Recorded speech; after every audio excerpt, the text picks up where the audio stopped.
De band van groep 8 van basisschool Het Fundament in Hollem doggen niet oors als dwaandewezen met Lego. Hoe 2 weekends zit namelijk de grote landelijke finale van de First Lego League op handen te wachten. Dat betekent dat ze meerdere dingen doen. Ze zijn bezig met Lego, dat is juist hierachter. Ze zijn aan het programmeren en aan het bouwen. En daarmee moeten we punten scoren om zo ver mogelijk te komen.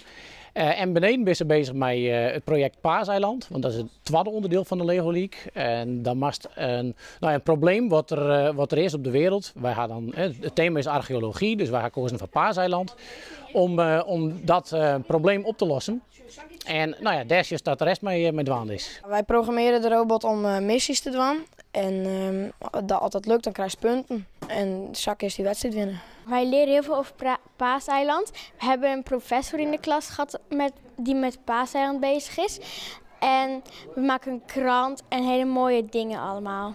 Het is de tweede keer dat de squallen in het dorp de landelijke finale helpt. Dat vinden we zelf ook heel bijzonder. Hè? Het is de tweede keer op Riegek dat we nou de Friesland van Sint-Wurgje maaien. Vorig jaar gaan we naar Den Bosch, nu gaan we naar Greens. En ja, het blijft een jurysport.